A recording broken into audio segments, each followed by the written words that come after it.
تو سورۃ الملک سب کی جانی پہچانی سورت ہے. بچپن سے آپ سنتے آئے ہوں گے کہ یہ عذاب قبر سے بچانے والی.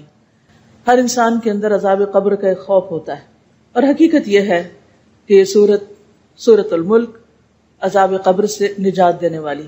جب فرشتے قبر میں سوال کریں گے تو اس وقت یہ اپنے پڑھنے والے کے لیے جھگڑا کرے گی، اس کا دفاع کرے گی.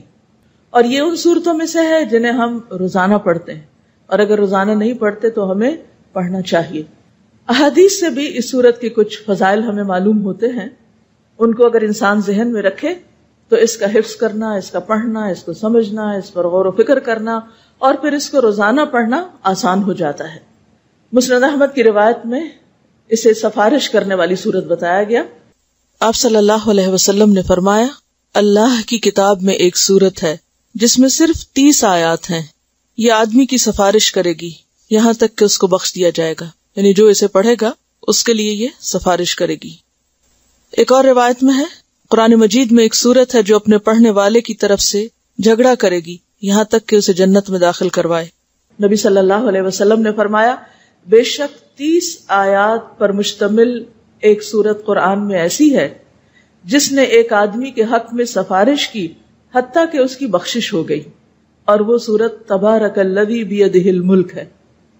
یعنی جو شخص اس کو پڑھتا تھا اور کثرت سے ہی پڑھتا ہوگا تو اس بنا پر اس شخص کے حق میں اس سورت نے سفارش کی، اور یہ سفارش قبر میں کی گئی ہوگی.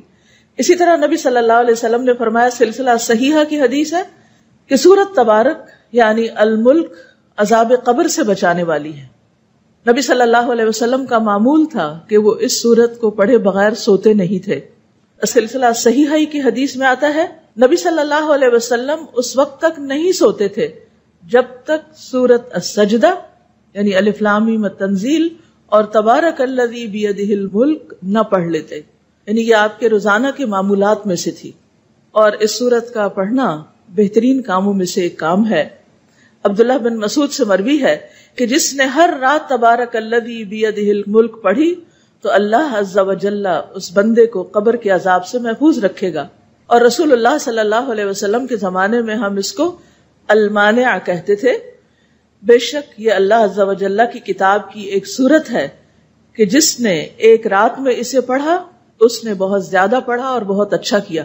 یعنی دن کے مقابلے میں بھی اس کو رات کے وقت پڑھنا، خصوصاً سونے سے پہلے پڑھ لینا. اور سونے سے پہلے ضروری نہیں کہ بستر پر لیٹ کر ہی پڑھی جائے، اس سے پہلے بھی آپ پڑھ سکتے ہیں. آپ عشاء کی نماز میں پڑھ سکتے ہیں، عشاء کی نماز کے بعد بیٹھ کے پڑھ سکتے ہیں، کیونکہ رات کا آغاز تو ہو جاتا ہے مغرب کے بعد ہی.